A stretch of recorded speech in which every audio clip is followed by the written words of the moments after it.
देखो फ्रेंड्स, देखो नितेश मुंबई से आया है और काफी दिनों बाद आया है। नितेश के आने की खुशी में तो सेलिब्रेशन होना चाहिए। चलो कहीं घूमने चलते हैं, मौज मस्ती करते हैं। अरे नहीं नहीं, अभी दशलक्षण चालू है। पहले मंदिर जाएंगे, देव दर्शन करेंगे, स्वाध्याय भक्ति करेंगे। चलेंगे ना यार, लेकिन पहले पब में चलते हैं। सेलिब्रेशन तो करेंगे लेकिन पब में नहीं, मेरे घर पे आओ, गप्पे शप्पे लड़ाएंगे। अरे यार छोड़ ना यार, बहुत दिन हो गए पब में नहीं गए। जिसे आना है वो आए, बाकी जैसे जिसकी मर्जी।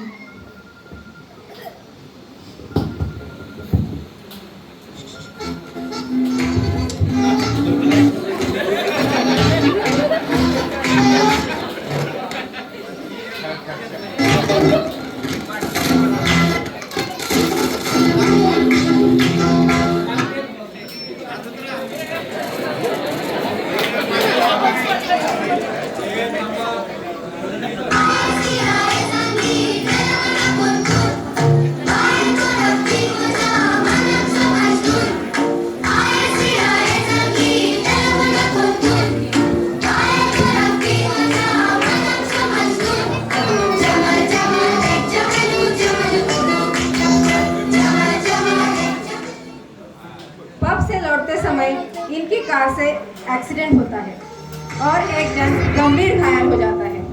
उन पर मुकदमा दर्ज होता है और केस अदालत में जाता है। तो आइए सुनते हैं इस केस की सुनवाई।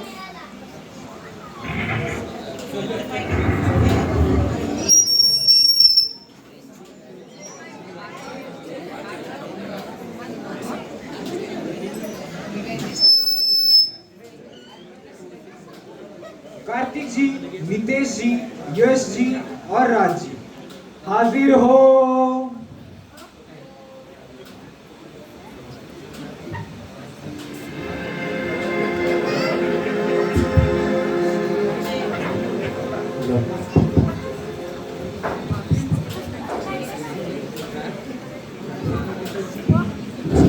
युवर ऑनर, आज का मुद्दा एक ऐसी पीडीसी है जो सप्त व्यसनों में डूबी है।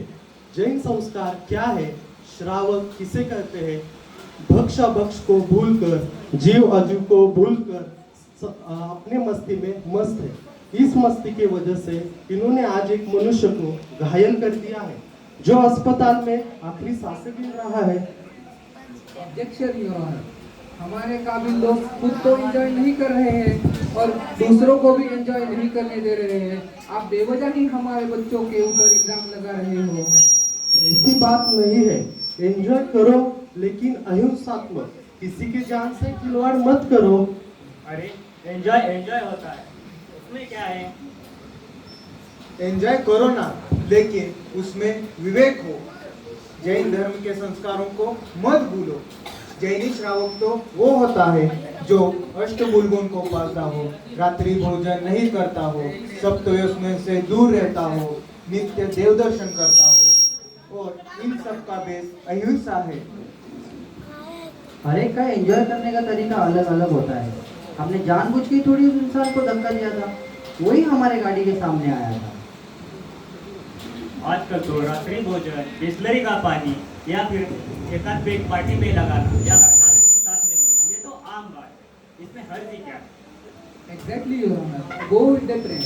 जो हमारे फ्रेंड्स करते हैं वही हम करते हैं, नहीं तो हम आउटडेटेड कहलाएंगे। नहीं यार, ये तो गलत बात है, ये हमारे संस्कार नहीं है। तुम लोग बाहर जाते हो, रात को खाते हो, प्याज आलू लहसुन खाते हो। रात्रि भोजन में तो कई तरह जीवों की हिंसा होती है, पानी छान के पीना चाहिए। तुम्हें मालूम है, अगलित पानी के एक बूंद में 36,450 जीव होते हैं। साइंस भी ये सब प्रूव कर चुका है। और तुम एकाध पेग की बात करते हो? शायद तुमने एकच प्याला नाटक नहीं देखा। उसके एकच प्याले ने उसके जीवन का अंत कर दिया। गर्लफ्रेंड एंड बॉयफ्रेंड के चक्कर में अपनी मर्यादा और शालीनता को भूलते हैं और भावनाओं में बहते हैं, और इसकी वजह से निर्भया जैसे केसेस सामने आते हैं। शायद हम एंजॉय का मतलब ही गलत समझ गए। बच्चों, मैं आपके इन संस्कारों से प्रभावित हो गया हूँ।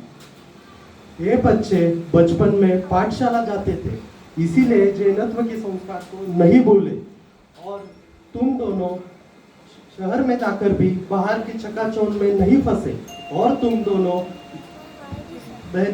बाहर के संस्कार में बहते गए।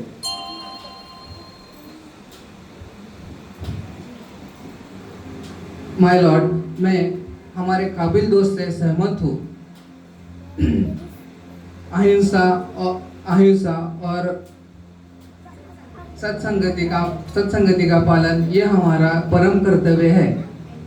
एंजॉय करना पर उसमें विवेक और अहिंसा होनी चाहिए। Now the case is handed over to our जज।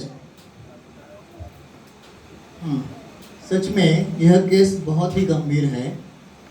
आप श्रावकोचित एंजॉय कर सकते हो, लेकिन उसमें विवेक और अहिंसा अनिवार्य है। आपने जो कहा था एंजॉय होता है, तो ये बिल्कुल गलत है। कोई आप अपने एंजॉय के चक्कर में आपको ठोक दे, मार दे, तो सही रहेगा क्या? नहीं। ठीक उसी तरह जैसे हमारा जीव है, वैसे ही उनका ही जीव है। तो आपके द्वारा जो पाप हुआ है, उसका फल आपको कर्मों के द्वारा निश्चित मिलने वाला है। लेकिन यदि आप अपने पाप भावों का प्रायश्चित्त करते हैं, प्रतिक्रमण करते हैं, और ऐसा पाप पुनः नहीं होगा, ऐसी प्रतिज्ञा करते हैं, तो निश्चित ही आपकी निर्जरा होगी। The case